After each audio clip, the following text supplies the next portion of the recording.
జరగబోయేవి కూడా దానిలోనే ఉన్నాయి. 9వ అధ్యాయం ముందు ప్రారంభంగా 9వ అధ్యాయం 35వ వచనం నుండి చదువుదాం. పరిసయ్యులు వానిని వెలివేసిరని యేసు విని వానిని కనుగొని నీవు దేవుని కుమారుని యందు విశ్వాసం ఉంచుతున్నావా అని అడిగాను.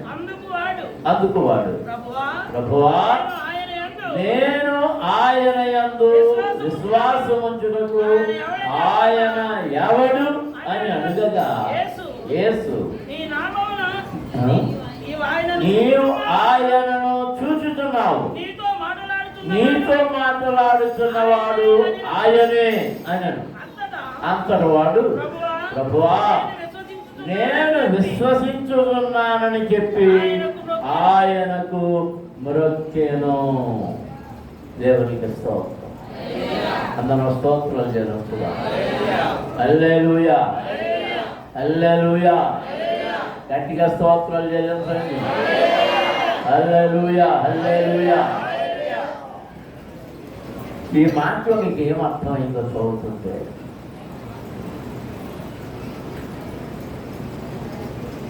వెలివేయబడిన మనుష్యుడు ఎవరో? వెలివేయబడిన మనుష్యునితో దేవుడు యేసయ్య మాట్లాడుతున్నాడు. ఎందుకు వెలివేయబడ్డాడు తెలుసా? అధ్యాయం అంతదే. ఎందుకు వెలివేయబడ్డాడు? యేసు ప్రభువు వారిని ముట్టినందుకు వెలివేయబడ్డాడు. ఇప్పుడు మొదటి నుంచి చదవండి అధ్యాయం. ఆయన మార్గమున పోచుండగా పుట్టుకుడి అయిన ఒక మనుష్యుడు కనబడేను. ఆయన శిష్యులు, బోధకుడా, వీడు గుడ్డివాడై పుట్టుటకు ఎవడు పాపము చేశాను? వీడా, వీని కన్నవారా అని ఆయనను అడుగగా యేసు, వీడైనను వీని కన్నవారైనను పాపము చేయలేదు గాని దేవుని క్రియలు వీని యందు ప్రత్యక్షపరచబడుటకే వీడు గుడ్డివాడుగా పుట్టెను. దేవునికి స్తోత్రం. అందరం స్తోత్రాలు చెల్లించుదాం. హల్లెలూయా, హల్లెలూయా. పరిశుద్ధ గ్రంథములో ఉన్న ధన్యులందరిలో ఒక గొప్ప ధన్యుడు వీడు. దేవునికి స్తోత్రం. హల్లెలూయా. ధన్యులందరిలో వీడు ఒక గొప్ప ధన్యుడు. వీడు పుట్టడమే దేవుని నామము మహిమపరచబడడానికి, ప్రత్యక్షపరచబడడానికి కొరకు వాడు లోపంతో పుట్టాడు. దేంతో పుట్టాడు? లోపం. ఏ లోపం? గుడితనం. వాళ్ళమ్మ నాన్న ఎంత బాధపడ్డారో, వాడు ఎదుగుతూ ఉన్నప్పుడు ఎంత బాధపడ్డాడో నేను లోకాన్ని చూడలేకపోతున్నాను. ఏం చేయాలి? నేను ఎలా బతకాలి? అమ్మ నాన్న సేపు వాళ్ళు తెచ్చి పెడతారు, తర్వాత వాడిని పోషించేది ఎవరు? ఆ గుడ్డివాడు పని ఏంటి? మనం బైబిల్లో అనేక మంది గుడ్డివాళ్ళని చూస్తున్నాం. వాళ్ళు ఏం చేస్తున్నారు? భిక్షం ఎత్తుకుంటున్నారు. భిక్షం. వారు తమను తాము పోషించుకోవడానికి భిక్షం. ఎరుక మార్గంలో ఉన్నవాడు వాడు భిక్షకాడు. గుడ్డివాడే, గుడ్డివాడే.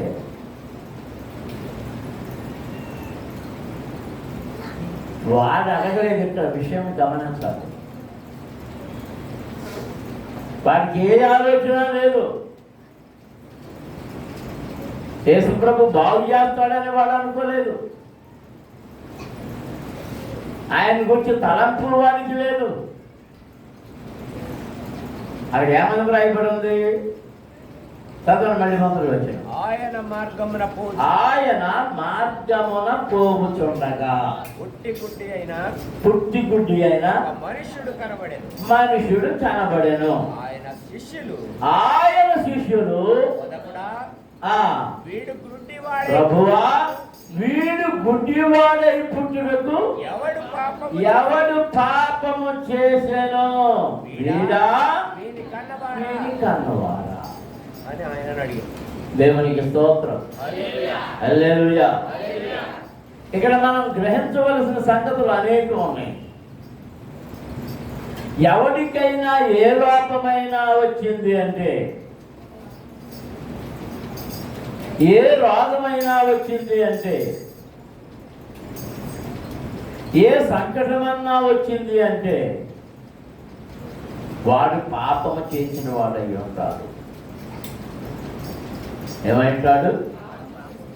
వాడైనా చేసి ఉండాలి, వారి తల్లిదండ్రులైనా చేసి ఉండాలి.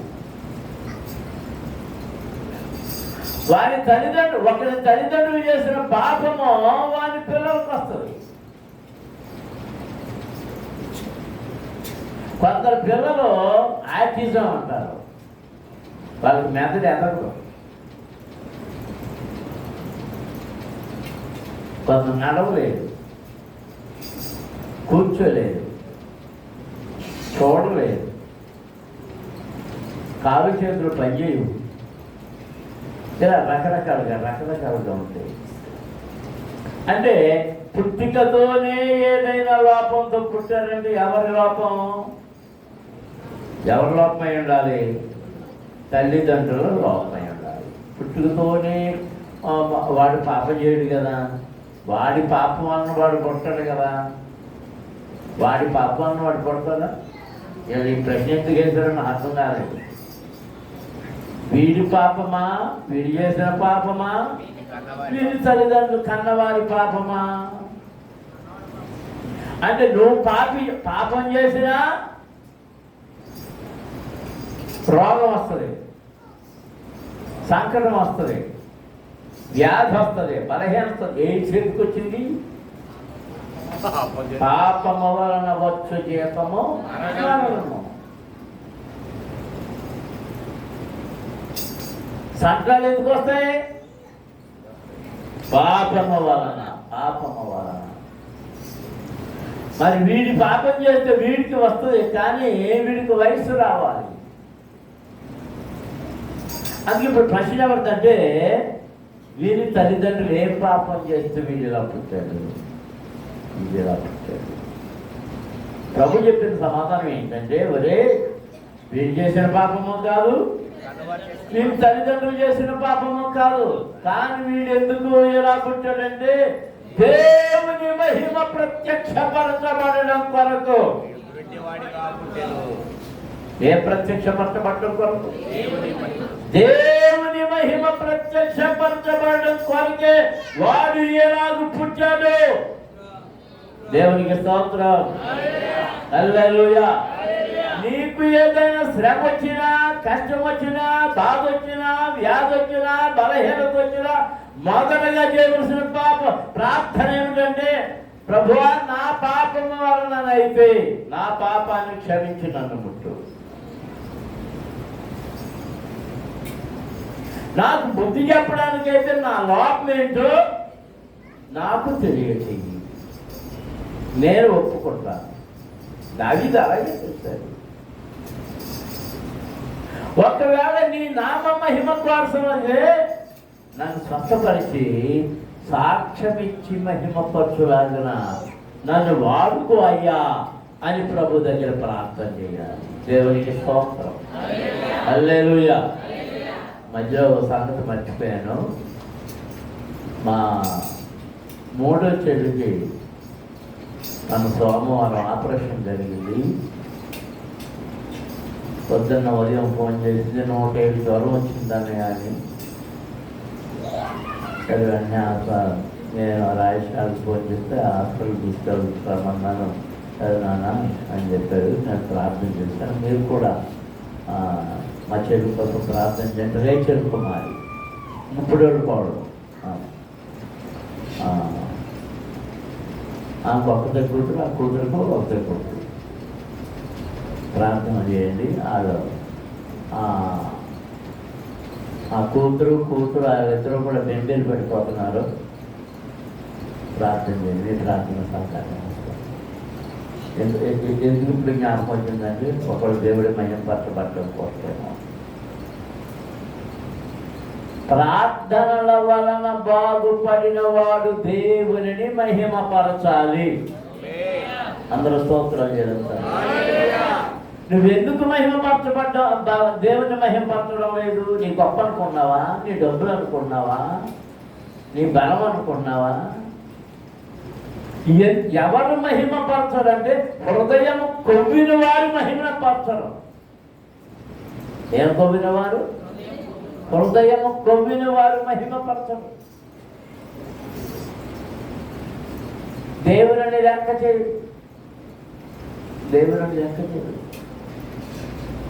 అసలు మన గురించి ఎప్పుడైనా ఆలోచించామా? మనం ఎంత, మన బ్రతుకులు ఎంత? మంచి పురుగులము. ఎవరో మంచి పురుగులము. దయ్యములు ఆయనకు భయపడుతున్నాయి. ఆకాశ నక్షత్రములన్నీ ఆయనకు భయపడుతున్నాయి. సృష్టి యావత్తు ఆయనకు భయపడుతూ ఉన్నది. అంతరిక్షంలో ఉన్న మహాసమూహములన్నీ ఆయనకు భయపడుతున్నవి. సముద్రములు, కొండలు అన్ని భయపడుతున్నవి. కానీ నేల నుండి తీయబడిన నేల పురుగు అయిన నీవు ఎందుకు భయపడ్డావు? లేదు. ఎక్కడికి తీయబడ్డాం మనం? నేల నుండి తీయబడిన నేల మంటి పురుగులము. దేవునికి స్తోత్రం. అందరూ స్తోత్రం చేస్తున్నారు. హల్లెలూయా. మంటి పురుగునైనా నాలో, మంటి పురుగునైనా నాలో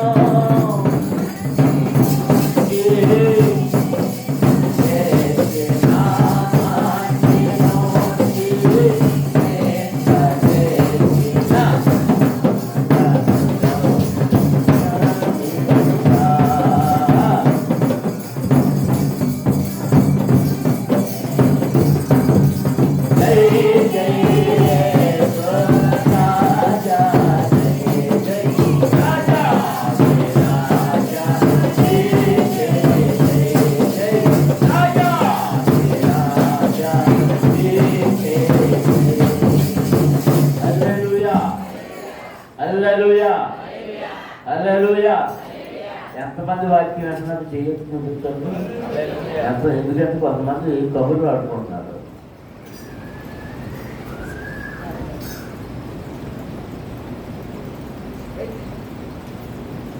ఎప్పుడైతే దేవుని మహిమ ఇతరులు ప్రత్యక్షపరచబడడం కోసమే అని ఆయన వాడి దగ్గరకు వెళ్ళి నేల మీద ఉమ్ము వేసి బురదగా చేసి ఆ మట్టి తీసి వాని కండ్ల మీద పూసాను. ఏం చేశాడు అంటే కళ్ళలో ఏం లేవు, కనుగుడ్లు లేవు. ఈయన సృష్టికర్తను నిరూపించేటటువంటి భాగం ఇది. అందరూ దేవునికి స్తోత్రం చేస్తున్నా. హల్లెలూయా, హల్లెలూయా. ఆ బురద వాడు ఏ ఊళ్ళో పుట్టాడు? ఆ ఊరి బురదే. మరి వేరే నీళ్లు తెచ్చి బురద చేయలే ఆ మట్టిని. తనలో నుండి జీవజలపు ఓటను ఊసి ఏ ఊసాడు? నాలో నుండి ఏ ఉబ్బుతాయి అన్నాడు? జీవజలపు ఓటలు ఉబ్బుతాయి ఆయనలో నుండి. ఆ జీవజలపు ఓట అయిన ఆ ఉమ్మిని ఆ మట్టి మీద వేసి దానిని బురదగా చేసి దాన్ని కనులకు పూసాడు. ఎప్పుడైతే కళ్ళకు పూసాడో ఆ కళ్ళకు పూసినటువంటి ఈ మట్టి ఈ పూసేసాన్ని ఏమన్నాడు, నువ్వు ఎక్కడికి వెళ్ళి కడుక్కో అన్నాడు. శిలోయము అని కోనేటికి వెళ్ళి కడుక్కో. ఇక్కడ ఎక్కడే కాదు, శిలోయము అనే మాటకు పంపబడిన వాడు అని అర్థం. పంపబడిన వాడు వచ్చాడు. పంపబడిన వాడు నేల మంటిని బురద చేశాడు. ఆ బురదను కండ్లకు పూశాడు. పంపబడిన వాడు అని కోనేటికి వెళ్ళమన్నాడు. అక్కడ వాడు ఆ కన్నులు కడుక్కొనగానే ఈ ప్రయాణములో జరిగిన సంగతి ఏంటంటే ఈ బురదంతా వారి కనుగుడ్డులుగా మారిపోయి ఆ కోనేటిలో కడగగానే వారికి ఏమొచ్చింది, చూపు కలిగిన వాడాయను. దేవునికి స్తోత్రం. హల్లెలూయా, హల్లెలూయా, హల్లెలూయా. వాడు వెళ్ళి 7వ వచనం, శిలోయము కోనేటికి వెళ్ళి అందులో కడుక్కోమని చెప్పాను. శిలోయము అన్న మాటకు పంపబడిన వాడిని అర్థము. వాడు వెళ్ళి కడుక్కొని చూపు గలవాడై వచ్చాను. కాబట్టి పొరుగువాడును భవాడు భిక్షకుడని అంతకు ముందు చూసిన వాడును వీడు కూర్చుని భిక్ష వెతుకుని వాడు కాదా అని వీడే అని కొందరును, వీడు కాడు వీడు పోలి ఉన్న ఒకడని మరి కొందరు అని వాడైతే నేనే వాడు, నేనే వాడు, స్వస్థత పొందిన వాడను నేనే, చూపు పొందిన వాడను నేనే, దృష్టి పొందిన వాడను నేనే. దేవునికి స్తోత్రం. అందరం స్తోత్రం చెల్లించుదాం. హల్లెలూయా. నీవు ఎలుగెత్తి సాక్ష్యం చెప్పాలి. చాలా మంది అంటారు ఆత్మ అని ఒకటి సాక్ష్యం, మరొకటి సాక్ష్యం. నన్ను దేవుడు బతికించాడు, ఆత్మానికి అదేనా అంటుంటున్నాయి ఆవిడ. దేని నుంచి లేపాడు నన్ను? మరణ శయ్య మీద నుండి లేపాడు. చచ్చిన వాణిని బ్రతికించాడు. ఎంతకంటే గొప్ప సాక్ష్యం ఏది ఉండదు నీ జీవితంలో కూడా, నీ జీవితంలో కూడా. దేవునికి స్తోత్రం. ఎన్నిసార్లు గోతులోనికి బంధువేయబడ్డావో, గోతులోనికి వెళ్ళిపోవలసిన స్థితి వచ్చిందో, ఆ గోతులో నుండే నీ ప్రాణమును ఆయన లేవనెత్తాడు. అందరూ స్తోత్రాలు చెల్లించుదాం. హల్లెలూయా, హల్లెలూయా, హల్లెలూయా. వాడు బాగా వస్తుంటే ఆవిడ వీడు అడుక్కునేవాడు కదా, వీడు కళ్ళు కనబడినోడు కదరా, ఇది ఆడేనాయుడు ఆడని ప్రజలు ఏం కలిగింది? ఆశ్చర్యం, ఆశ్చర్యం కలిగింది. దేవునికి స్తోత్రం. వాళ్ళలో వాళ్ళకి వాదం వచ్చింది. కొందరేమో ఆడే అంటున్నారు, కొందరేమో అద్దె వాళ్ళు అంటాడురా గుడ్డుడి కళ్ళు ఒక్కమేంటరా. ఆశ్చర్యమే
మాటేమో తెలుసా ఆ చివరి కాలం పూర్ణ పూర్ణ శుద్ధి పొందిన పరిశుద్ధులు పొందు బహుమతికి ప్రత్యేకపరిచి నన్ను చేర్చెను ప్రియుని స్వాస్థ్యముగా.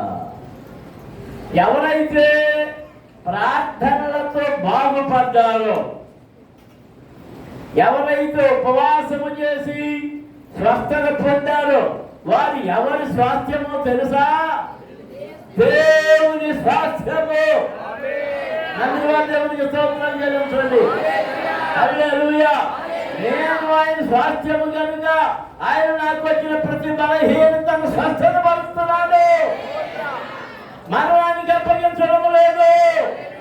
నేను చాలాసార్లు అయ్యా ఇంకా ఎందుకయ్యా నా పనులన్నీ అయిపోయినాయి కదా, నా డ్యూటీలన్నీ అయిపోయినాయి కదా, ఇంకా ఎందుకయ్యా అని అంటున్నా. నీ పని ఉంటేనే ఉంచయ్యా, లేకపోతే నాకు వద్దయ్యా. ఎందుకంటే శరీరంలో బలహీనతలు ఒకసారి ఇబ్బంది పెట్టినప్పుడు చాలా ఇబ్బందిగా ఉంటుంది. కొన్ని మానసికంగా ఇబ్బందులు వచ్చినప్పుడు అవి తట్టుకోలేని పరిస్థితులు ఉన్నప్పుడు ఎందుకయ్యా నాకు ఇది, నా డ్యూటీలన్నీ అడిగి డ్యూటీలన్నీ చేసుకొని ఇచ్చేసావు కదా, ఇంకా ఎందుకయ్యా నేను నీ దగ్గరికి వచ్చేస్తానయ్యా అంటున్నాను. మనం ఎవరి స్వాస్థ్యం? నువ్వెవరి స్వాస్థ్యం? ఎలాగా నువ్వు స్వాస్థ్యం? నువ్వు ఎలా స్వాస్థ్యం అయ్యావు? నువ్వు ఎప్పుడైతే మారు మనసు పొందావో ఆయన రక్తము చేత నిన్ను కొని ఆయన ఆస్తిగా నిన్ను మార్చుకున్నాడు. దేవునికి స్తోత్రం. హల్లెలూయా. మనం ఎవరి స్వాస్థ్యం? ఎవరి స్వాస్థ్యం? దేవుని స్వాస్థ్యము. మరి దేవుని స్వాస్థ్యమైన మనకి ఎందుకు బలహీనతలు వస్తున్నాయి? కొత్త బట్టలు కొనుక్కున్నాను. చిన్నప్పుడు కొత్త బట్టలు కొనుక్కుంటే ఎంత సంబరం, అందరికీ చూపించేవాడు. అందరికీ చూపించిన తర్వాత 3వ రోజుకి చిన్న గోరు అడిగి అంటే ఈ పరిగెట్టడాల్లో, ఈ తొప్పల్లో దూరడాల్లో, అప్పుడు అన్నీ తాటగిళ్ళు ఈ కంపెనీ కదా, ఇంట్లో దూరడాల్లో ఏదో పట్టుకుని, అంటే నా నడక ఎలా లేదు, సరిగ్గా లేదు. నా నడక సరిగ్గా లేదు. దానికి ఏం చెప్పేసింది? మన నడక సరిగ్గా లేనప్పుడు మన ఆరోగ్యం కూడా చిరిగిపోతాయి.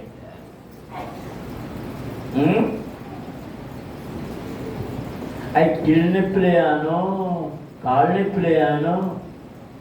కీళ్ళ నొప్పులు ఎందుకు వస్తున్నాయి? తినద్దన్నాయన్నీ తినేస్తున్నాం, ప్యాంట్ అంతా తినేస్తున్నాం. మీకు ఎప్పటి నుంచో చెప్తున్నా, పలావులకు ఊరికే పడిపోతుంది అంటే పలవట్లేదు, ఒక పసుకోవడం పలావట్లేదు. నిన్ను ఆ పలావతో తీసుకుపోతారో ఏంటో నాకు అర్థం కాదు.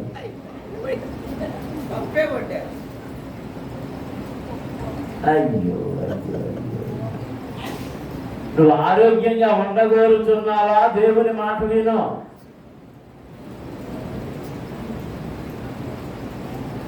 దేవుని మాట వినలేదు కనుకనే ఆదామవ్వలు ఎక్కడి నుంచి తరివేయబడ్డారు? అత్యంత రమ్యమైన పరదైసు నుండి తరిమివేయబడ్డారు. ఏదైనా తోటే పరదైసు. వాళ్ళు ఎప్పుడైతే అందులో పంపివేయబడ్డారో ఇక ఇది వచ్చేస్తుందో, ఏది ప్రళయం వచ్చేస్తుందో, ఇది ఎత్తివేయబడింది పరదైసు. ఇది నా లెక్క. మరి అబద్ధ బోధ అంటారు, దుర్బోధ అంటారు, ఏం బోధ అనుకుంటారు అనుకోండి. ఏమనుకున్నాను అది బాగలేదు. వారు పోగొట్టుకున్న పరదైసు, ఆ పరదైసులోకి ఎవరు వెళ్తారు? రక్షించబడిన వారు మాత్రమే.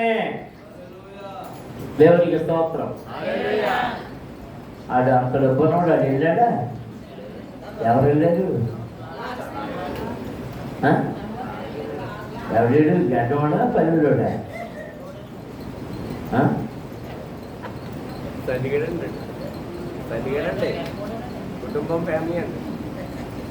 అది అన్నవాడు బాగా మసగ్గా ఉంది.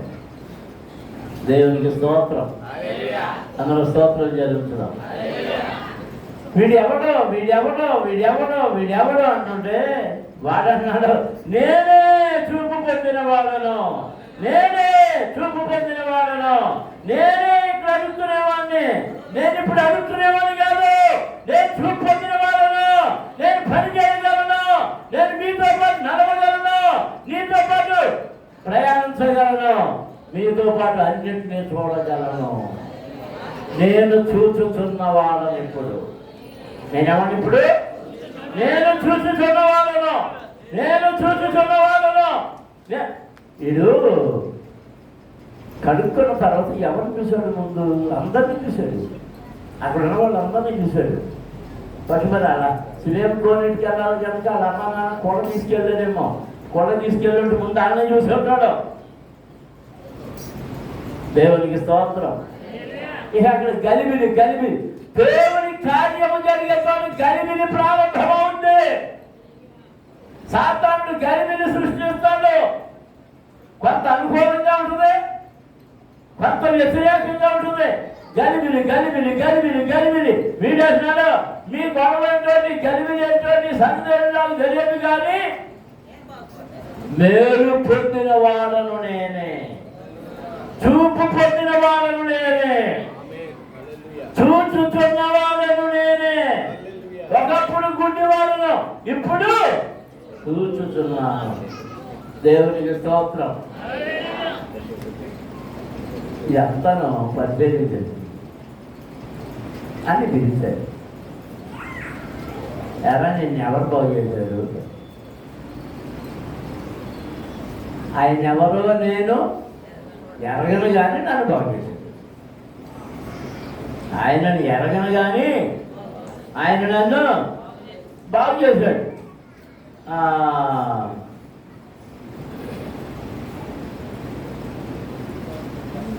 ఎంతకని యేసుప్రభు మీద పడడానికి కారణం, గొడవెట్టడానికి కారణం, ఆడికి కన్నుడు బొగ్గ చేసిన రోజు ఏ రోజంట?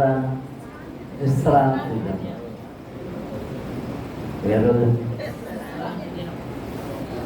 అంటే బురద పాముతో కూడా వాళ్ళకి ఏమొచ్చేసింది? ఆటంకం. దేవునికి స్తోత్రం.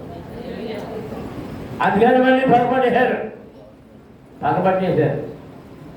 సరే నిన్ను బాగు చేసినాడు ఎవరన్నా? నీ కళ్ళు చూద్దారా వచ్చిందిరా.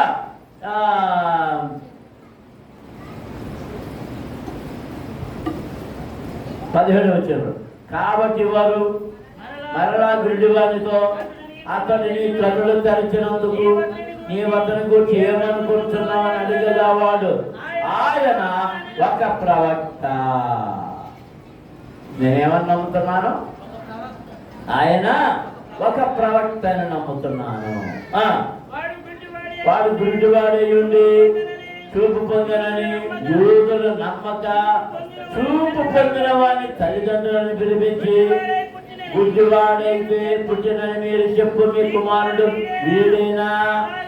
అలాగే ఇప్పుడు వీడు ఎలాగ చూస్తున్నాడని వారిని అడిగి, అందుకు వారి తల్లిదండ్రులు, వీడు మా కుమారుడు, వీడు గుడ్డివాడిగా పుట్టినని మేము ఎరుగుదాము.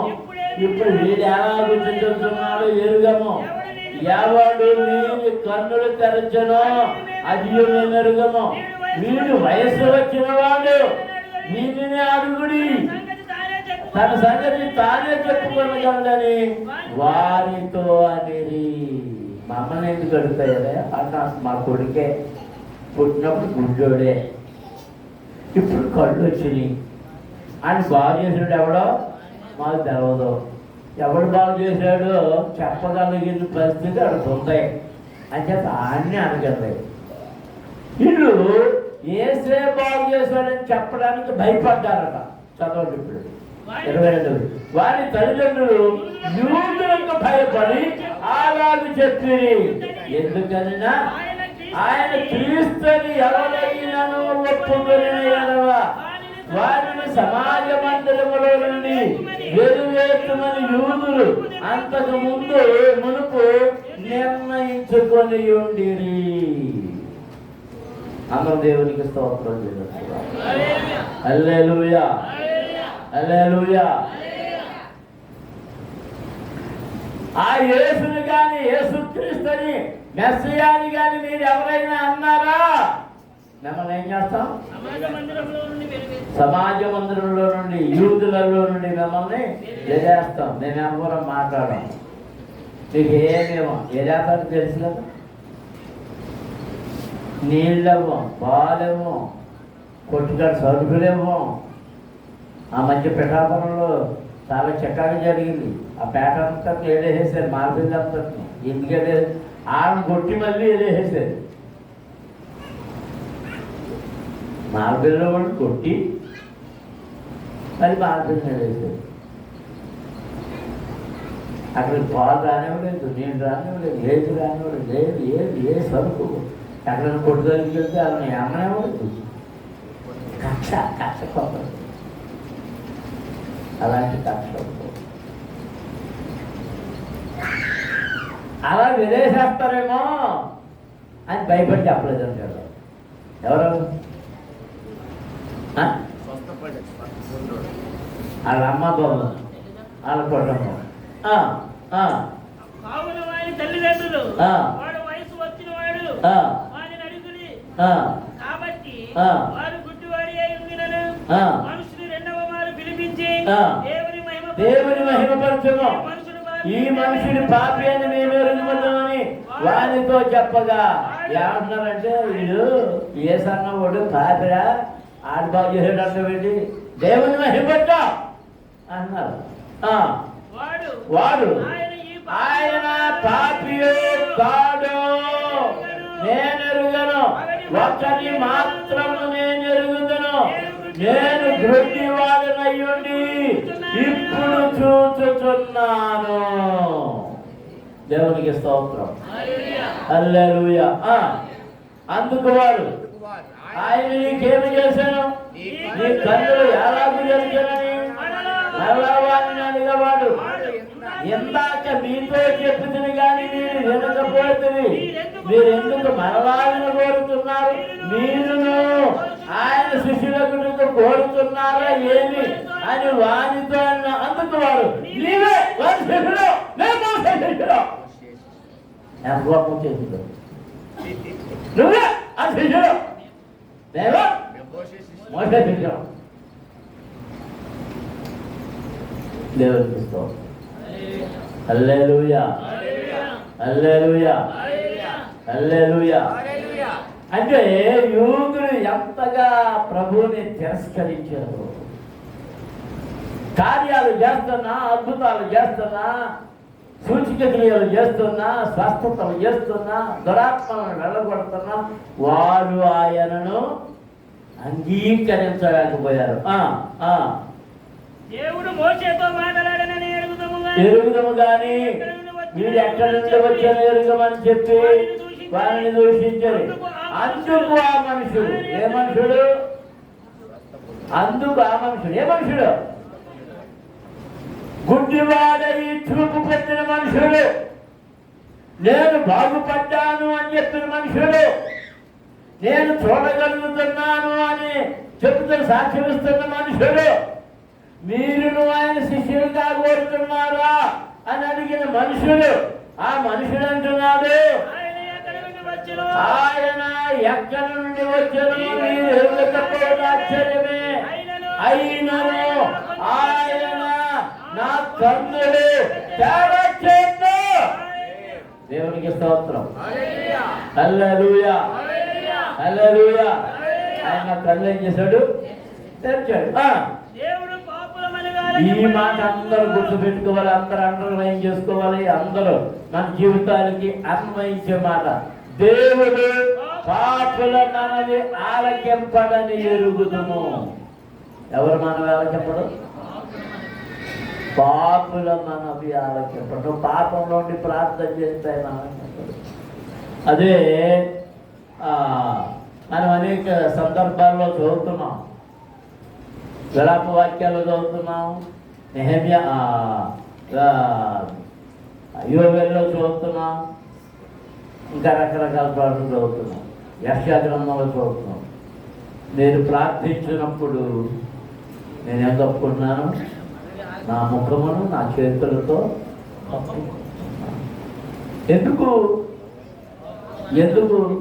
దేవుడు పాపుల మనవి ఆలకింపడు.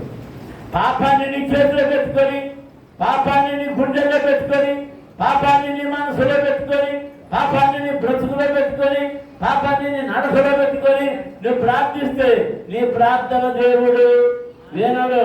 ఎవడైనను దేవభక్తుడయ్యుండి ఆయన చిత్తము చొప్పున జరిగించిన ఎడల ఆయన వాని మనవి ఆలకించును. దేవునికి స్తోత్రం. ఎవరి మనవి ఆలకిస్తున్నాడు ఆయన? ఎవడైనను దేవుని చిత్తము చొప్పున ఆయనకి ఇష్టమైనట్టు రీతిగా ఉండి ఆయన చెప్పినట్టు నడుస్తూ ప్రార్థిస్తే, మనవి చేస్తే వాని మనవి ఆలకించును. దేవునికి స్తోత్రం. ఇప్పుడు ప్రసంగం ఈ చేస్తున్నాడు ఏమంటే ఆ పరిచయం శాస్త్రుడికి పరిచయించి కొత్తగా చూపు పొందినాడు. ఈడు ప్రసంగం మొదలెట్టాడు. ఇలా చిరాకు మాట్లాడే పాపులు మనం దేవుడు వినడా ఎరుగుదాం కదా. ఈయన నా కన్నులు తెరిచాడంటే దేవుడు ఈయన మాట వెళ్ళి నా కన్నులు తెరిచాడు కదా, మరి ఈయన పాపి ఎలా అవుతాడు? తర్కం మొదలెట్టాడు, వాదించడం మొదలు పెట్టాడు. ఆయన పాపి అయితే నా కన్నులు ఎలా తెరవబడ్డాయి? నా కన్నులు ఎలా తెరవబడ్డాయి? కనుక ఆయన పాపి కాదు. మీరు పాపి అంటారు కానీ ఆయన పాపం కాదు నాకు తెలియదు. పుట్టిగుండి వారి కన్నులు ఎవరైనా తెరిచినట్టు లోకము పుట్టినప్పటి నుండి వినబడలేదు. ఈయన దేవుని యొక్క నుండి వచ్చిన వాడి కానీ ఏమి చేయలేరని వారితో చెప్పారు. అందుకు వారు కేవలము పాపి వైపు పుట్టిన వాడు, నీవు మాకు బోధింపవచ్చువా అని వారితో చెప్పి వారిని వెలివేసి బాధ్యతని వెలివేశారు. ఏం వెలివేశారు? అలా అన్న వెళ్ళిపోయిందా? నువ్వు మాకు బాధ చెప్తా ఉంటావా? మేము పాప అన్నావాడిని నువ్వు నీతిమంతుడు అంటావా? దేవుని కుమారుడు అంటావా? అతని ప్రార్థన దేవుడు విని జవాబెడుతున్నాడు అంటావా అని వీరి మీద కక్ష కట్టి వీళ్ళ తప్పులన్నీ అడుగుతున్నాడని వారిని వెలివేసి చాలా స్పష్టంగా ఉంది అక్కడ 24 వచ్చిన 34 వచ్చినలో, నీవు కేవలము పాపిపై పుట్టినవాడు, నీవు మాకు బోధింపవచ్చువా అని వారితో చెప్పి వారిని వెలివేశారు. పరిసయ్యులు వారిని వెలివేసి, ఇక్కడ ఈ మాట మీరు గుర్తుపెట్టుకోవాలి. పరిసయ్యులు వారిని వెలివేసిరని యేసు విని వారిని కనుగొని, ఎప్పుడైతే లోకం వెలివేసిందో, కులం వెలివేసిందో, పెద్దలు వెలివేశారు, చుట్టుప్రక్కల ఉన్నవారు వెలివేశారు, ఎవరి కోసమైతే వెలివేయబడ్డాడో ఆ యేసయ్య వచ్చేసాడు వారి దగ్గరికి. అన్నం దేవునికి స్తోత్రం చెల్లించారు. హల్లెలూయా, హల్లెలూయా. వాడు శోధింపబడుతున్నాడని, వాడు పీడింపబడుతున్నాడని, వాడు పొందిన మేలును బట్టి దూషింపబడుతున్నాడని యేసు విని వారిని కనుగొని దేవుని కుమారుని యందు నమ్మకం ఉంచుతున్నావా అని అడిగాను. ప్రభువా, ఆయన ఎవరో నాకు తెలియదు. అప్పుడు యేసయ్య అంటున్నాడు, నీతో మాట్లాడుచున్నవాడే దేవునికి స్తోత్రం. అప్పుడు ఏం చేయాలంటే వాడు చెప్పి ఆ. ఆయనకు మొక్కెను. ఆ. అప్పుడు యేసు ఆ. చూడని వారు చూడవలెను, ఆ. చూచువారు గుడ్డివారు కావలెను ఆ. అని తీర్పు నిమిత్తము ఆ. నేను ఈ లోకములకు వచ్చిందని చెప్పాను. దేవునికి స్తోత్రం. హల్లెలూయా, హల్లెలూయా. ఇప్పుడు ఈ గుడ్డివాడు ఏమై ఉంటాడో చెప్పండి, నేను ముగించేస్తాను. ఈ గుడ్డివాడు ఏమయ్యాడు? ఈ గుడ్డివాడు ఏమయ్యాడు? ఇందాక చెప్తున్నాడు ఏమయ్యాడు. నూతి దగ్గర కొండ విడిచిపెట్టి వెళ్ళిన ఆమె సువార్తికురాలయ్యింది. అయిందా? సమరయ స్త్రీ.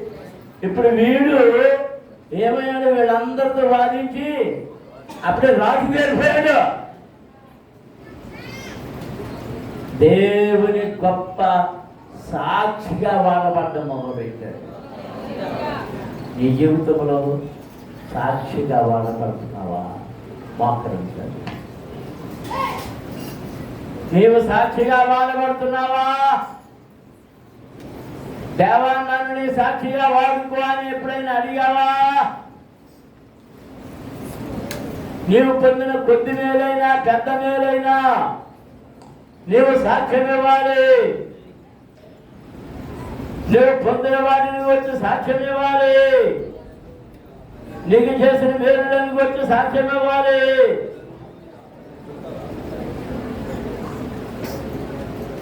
స్తోత్రం. హల్లెలూయా, హల్లెలూయా, హల్లెలూయా, హల్లెలూయా, హల్లెలూయా, హల్లెలూయా.